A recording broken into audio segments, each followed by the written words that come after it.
ഉണ്ടാകാനുള്ള കാരണം എന്താ? 6-ാം നൂറ്റാണ്ടിലെ കാട്ടറബികളെ പോലെ ലജ്ജിപ്പിക്കുന്ന രീതിയിൽ ജീവിതം മാറ്റുന്നുവോ? ആദരവായ പ്രവാചകൻ നബി മുഹമ്മദ് മുസ്തഫ അള്ളാന്റെ റസൂല് പറഞ്ഞതൊന്നും തെറ്റിപ്പോയിട്ടില്ല.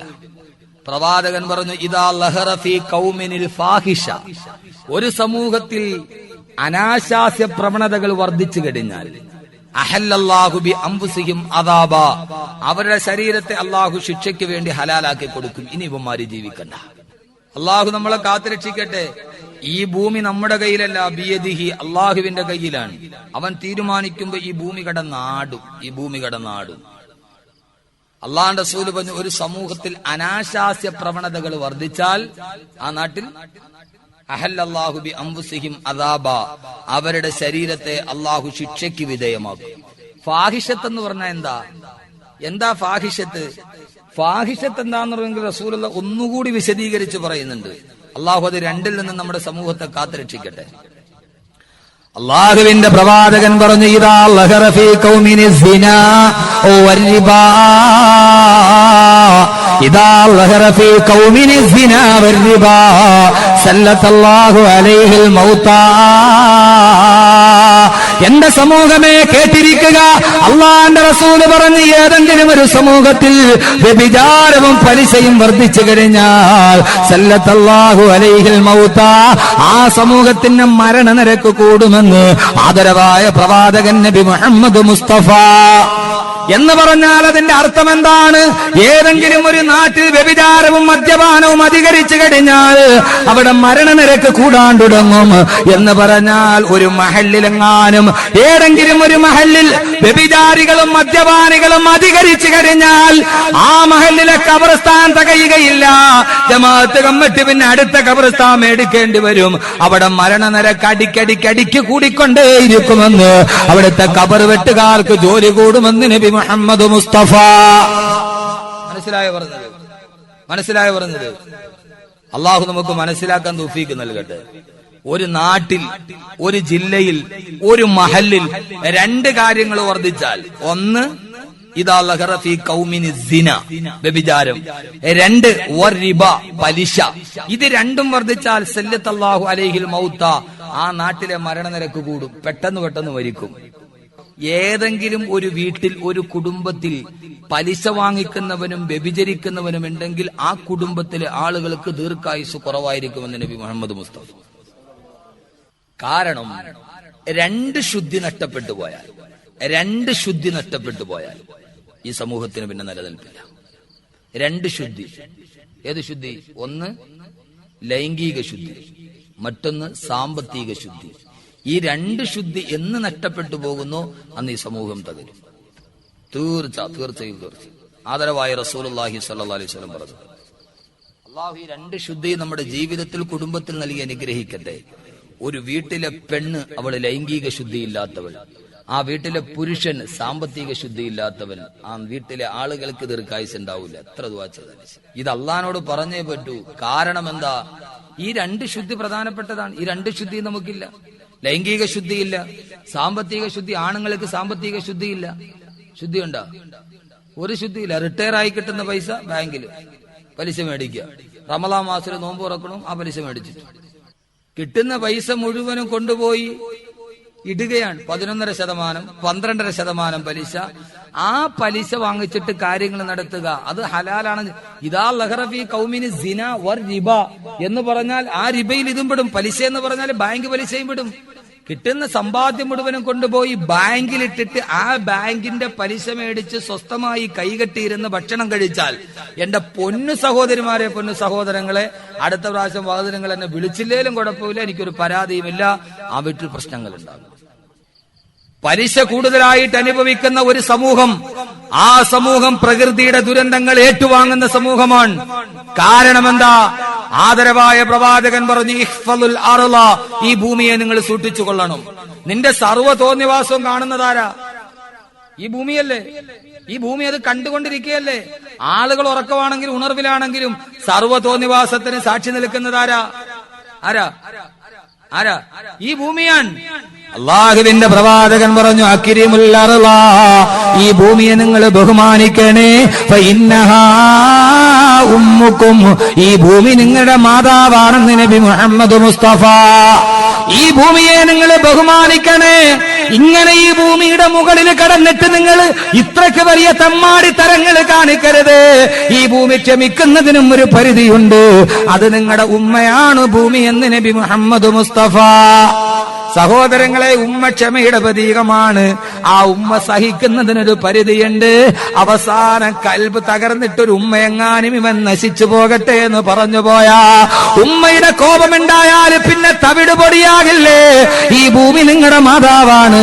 ഈ മാതാവിനെ നിങ്ങൾ ബഹുമാനിക്കണേ എന്ന് നബി മുഹമ്മദ് മുസ്തഫ. അള്ളാഹുവിന്റെ പ്രവാചകൻ പറഞ്ഞു, ഈ ഭൂമിയെ നിങ്ങൾ സൂക്ഷിച്ചു കൊള്ളണേ. മാമിൻ അമലിൻ ഉമില അലൈഹ ഇല്ലാ വഹിയ മുഖ്ബിറാ. ഈ ഭൂമിയുടെ മുകളിൽ വെച്ച് നിങ്ങൾ എന്തൊക്കെ ചെയ്താലും അത് നാളെ അള്ളാന്റെ മുമ്പിൽ ഈ ഭൂമി വിളിച്ചു പറയുമെന്ന് നബി മുഹമ്മദ് മുസ്തഫ. അതുകൊണ്ട് സഹോദരങ്ങളെ, ഒരു സമൂഹത്തിൽ വ്യഭിചാരം വർദ്ധിച്ചു പോയാ, ഒരു സമൂഹത്തിന്റെ ലൈംഗിക ശുദ്ധി നഷ്ടപ്പെട്ടു പോയാ,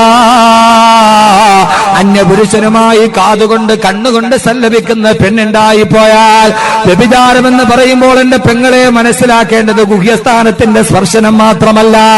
അള്ളാന്റെ റസൂല് പറഞ്ഞു, കണ്ണിന് വ്യഭിചാരമുണ്ട്, കാതിന് വ്യഭിചാരമുണ്ട്, കാലിന് വ്യഭിചാരമുണ്ട്. അള്ളാന്റെ റസൂല് പറഞ്ഞു, അൽ ഐനാനി സിനാഹുമാ അന്നളുറു. രണ്ട് കണ്ണുകൾ, ആ കണ്ണുകൾക്ക് വ്യഭിചാരമുണ്ട്. ആ കണ്ണിന്റെ വ്യഭിചാരം ഹറാമിലേക്ക് നോക്കലാണ്. അല്ലുദിനാനി, നിന്റെ രണ്ട് ചെവികൾ, ആ ചെവിക്കും വ്യഭിചാരമുണ്ട്. ആ ചെവിയുടെ വ്യഭിചാരം സിനാഹുമാ അസ്സിമാ, ഹറാമായത് കേൾക്കലാണ്. ഹറാമ് കാണുക, ഹറാമ് കേൾക്കുക. അള്ളാന്റെ റസൂല് പറഞ്ഞു, വ്യഭിചാരം എന്ന് പറഞ്ഞാൽ ആണിന്റെയും പെണ്ണിന്റെയും ഗുഹ്യസ്ഥാനങ്ങൾ തമ്മിലുള്ള സ്പർശനം മാത്രമല്ല. എന്റെ പ്രിയപ്പെട്ട പെങ്ങള്, പാതിരാ സമയത്ത് മിസ്കോളിലൂടെ പരിചയപ്പെട്ട രഹസ്യകാമുകനുമായി മൊബൈൽ ഫോണിലൂടെ കാതോട് കാതോരം ചേർത്ത് നീ സല്ലപിച്ചാൽ, പാതിരാത്രി പകലാക്കി മാറ്റിയ അന്യപുരുഷന്റെ കിളിക്കൊന്തിന് നിന്റെ ചെവിയിൽ കേൾക്കുമ്പോ അത് നിന്റെ ചെവിയുടെ വ്യഭിചാരമാണ്. അത് നിന്റെ ചെവിയുടെ വ്യഭിചാരമാണ്. എന്റെ പ്രിയപ്പെട്ട ചെറുപ്പക്കാരാ, അന്യപെണ്ണിന്റെ ശരീരത്തിലോട്ട് തുറിച്ചു നോക്കുമ്പോ അത് നിന്റെ കണ്ണിന്റെ വ്യഭിചാരമാണ്, കണ്ണിന്റെ വ്യഭിചാരമാണ്. അള്ളാന്റെ റസൂല് പറഞ്ഞത് വ്യാപകമായി കഴിഞ്ഞാ, ഇത് വ്യാപകമായി കഴിഞ്ഞാ, ഇതാ ലഹറഫി കൗമിനി സിനാ വൽരിബാ. വ്യഭിചാരം വർദ്ധിച്ചു കഴിഞ്ഞാൽ, വ്യഭിചരിക്കുന്ന ആണും പെണ്ണും വർദ്ധിച്ചു കഴിഞ്ഞാൽ അതാ സമൂഹത്തിന്റെ ദുരന്തത്തിന്റെ കാരണമായി മാറും. പാശ്ചാത്യ രാജ്യങ്ങൾക്ക് സംഭവിച്ചതെന്താ? എന്റെ പ്രിയപ്പെട്ട സഹോദരങ്ങളെ, കഴിഞ്ഞ സുനാമി ആഞ്ഞടിച്ചത് ഇന്തോനേഷ്യയിലാണ്. ആ ഇന്തോനേഷ്യയുടെ അവസ്ഥ നിങ്ങൾക്കറിയുമോ? പെണ്ണവളുടെ ശരീരം മുഴുവനും വലിച്ചെറിഞ്ഞിട്ട് ആണിന്റെ കിടക്കയിൽ പോയി കിടന്നപ്പോ ലൈംഗികത, സെക്സ് ടൂറിസത്തിന്റെ പേരും പറഞ്ഞിട്ട് ഇന്തോനേഷ്യയിലെ തൊലിവെളുത്ത പെണ്ണിന് കടന്നു വരുന്ന തൊലിവെളുത്ത സായിപ്പിന്റെ കട്ടിലിൽ ചൂടും ചൂരും പകരാനുള്ള ആയുധമാക്കി മാറ്റിയപ്പോ, ടൂറിസത്തിന്റെ പേരും പറഞ്ഞിട്ട് പെണ്ണിന്റെ ഉടുതിന് വലിച്ചെറിഞ്ഞിട്ട് അവളെ സായിപ്പിന്റെ കാവാത്തിന്റെ മുമ്പിൽ പറഞ്ഞു വിട്ടപ്പോ ഇന്നത്തെ ഇന്തോനേഷ്യയുടെ അവസ്ഥ എന്താ? പെണ്ണിന്റെ സൗന്ദര്യം കണ്ടു മടുത്തുപോ ഇന്തോനേഷ്യയിലെ ചെറുപ്പക്കാർക്ക് ഇന്ന് പെണ്ണു വേണ്ട, അവർക്ക് പെണ്ണിനോട് ആഗ്രഹമില്ല. നല്ല കൗമാര ചെറുപ്പക്കാരുടെ ഫോട്ടോയും ഭിത്തിയിൽ പരിവറ്റിച്ചിട്ട് അതിലേക്ക് കൊതിയോടെ നോക്കി നിൽക്കുന്ന ഇന്തോനേഷ്യൻ യുവാക്കളുടെ സമൂഹമാണുള്ളതെങ്കിൽ അള്ളാഹുവിന്റെ പ്രവാചകൻ പറഞ്ഞത് എത്രയോ ശരിയാണ്. ഇതാ ലഹറഫി കൗമിനി സിനാ. അള്ളാഹു പറയുകയാണ്, അങ്ങനെ ഒരു സമൂഹത്തിൽ വ്യഭിചാരം വർദ്ധിച്ചപ്പോ നക്കി തുടച്ചുകൊണ്ടിരിക്കാൻ പോയെങ്കിൽ എന്റെ സഹോദരങ്ങളെ, പാശ്ചാത്യ രാജ്യങ്ങളിലേക്ക് പെണ്ണിന് ലൈസൻസ് ഇല്ലാതെ വന്നപ്പോ അരമേറ്റ തുണി കൊണ്ട് ബ്ലൗസ് തയ്ച്ചാൽ അത് ഫാഷനാകുമെന്നുള്ള മുദ്രാവാക്യവുമായി ഇന്ന് നാം കാണുന്ന പെണ്ണിന്റെ അവസ്ഥ എന്താ? ലൈംഗികത എന്ന് പറഞ്ഞാൽ അതുമായി ബന്ധപ്പെട്ട അടിഞ്ഞാട്ടം വർദ്ധിക്കുകയാണ്. ടൂറിസത്തിന്റെ പേര് പറഞ്ഞിട്ട് പാതിരാ സമയത്ത് നുരഞ്ഞു വന്നുന്ന ബിയറുകളുമായിട്ട് യേശു വിളിക്കുന്ന ചെറുപ്പക്കാർ ചെറുപ്പക്കാരുടെ നടുവില് ഇന്ന് നമ്മുടെ നാട്ടിലെ പഞ്ചനക്ഷത്ര ഹോട്ടലുകളിൽ നടക്കുന്നത് എന്താന്ന് നിങ്ങൾക്കറിയുമോ? ഒരു ഫാമിലി ഭാര്യയും ഭർത്താവും കൂടി പഞ്ചനക്ഷത്ര ഹോട്ടലിൽ പോയാല് ധാരാളം ഭാര്യ ഭർത്താക്കന്മാർ അവിടെ ഇരിക്കും. അവര് പോയാൽ ഒരു വട്ടമേശയുടെ മുമ്പിൽ അവരവരുടെ കാറിന്റെ കീ എടുത്തു വെക്കും. ഓരോ ആളുകൾ വന്നിട്ട് കീ തിരഞ്ഞെടുക്കുമ്പോ ആരുടെ കാറിന്റെ കീ ആണോ കിട്ടിയത്, ആ കീ കിട്ടിയ കാറിന്റെ ഉടമസ്ഥന്റെ ഭാര്യ താക്കോലെടുത്തവന്റെ കടപ്പുറയിൽ കിടക്കണം. അവന്റെ ഭാര്യ മറ്റൊരുവന്റെ മുമ്പിലോട്ട് കിടക്കണം. കടൽ കടന്നു വന്ന നാഗരികതയില്ലാത്ത ലോകത്തിന്റെ അധപ്പതനത്തിന്റെ സംസ്കാരം നമ്മുടെ നാട്ടിലോട്ട് കടന്നു വന്നപ്പോ സ്വന്തം ഭാര്യയെ കടപ്പുറയിൽ വെച്ചു മാറുന്ന പാശ്ചാത്യൻ അധിനിവേശം ഈ സമൂഹത്തിലോട്ട് കടന്നു വന്നപ്പോ അല്ലാഹു പറയുകയാണ്, അല്ലാഹു ബി അൻഫുസിഹിം അദാബാ. ഈ സമൂഹം ഇനി ഭൂലോകത്ത് ജീവിച്ചിരിക്കണ്ട, അവരെ ഞാൻ തകർത്തെറിയുമെന്ന് പറഞ്ഞപ്പോ എന്റെ പ്രിയപ്പെട്ട സഹോദരങ്ങള്, അല്ലാഹുവിന്റെ ഖുർആൻ പറഞ്ഞു, വലനുദീകന്നഹും മിനൽ അദാബിൽ അദ്നാ ദൂനൽ അദാബിൽ അക്ബർ. ഇടയ്ക്കിടയ്ക്ക് ഈ ചെറിയ ചെറിയ പ്രതിഭാസങ്ങൾ വരുന്നത് എന്തിനാ? എന്റെ പൊന്നു യുവാക്കള്, എന്റെ പൊന്നു സഹോദരിമാരെ, ലഅല്ലഹും യർജിഊൻ, അവരൊന്ന് തിരിച്ചു വരാൻ വേണ്ടി, അവരുടെ മനസ്സിലൊരു ചിന്തയുണ്ടാകാൻ വേണ്ടി. ഏതായാലും പൊന്നു ചെറുപ്പക്കാരായി ഭൂമിക്ക് കൂടുതൽ ആയുസില്ല.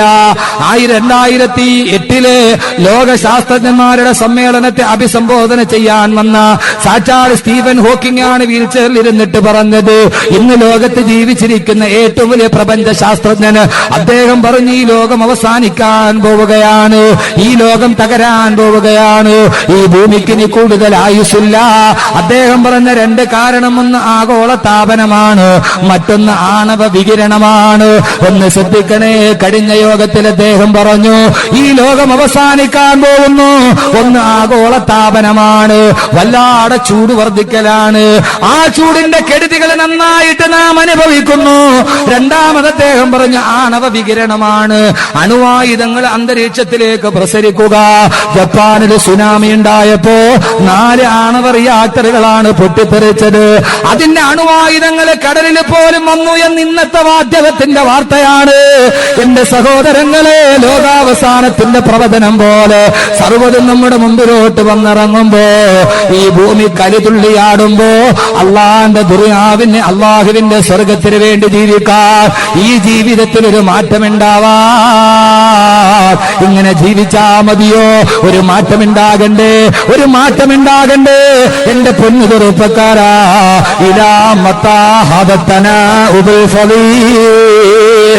എത്ര നാളാ പൊന്നുമോനെ ഇങ്ങനെ ജീവിക്കുന്നത്? എന്തിനാ ഇങ്ങനെ ജീവിച്ചിട്ട് കാര്യമെന്താ?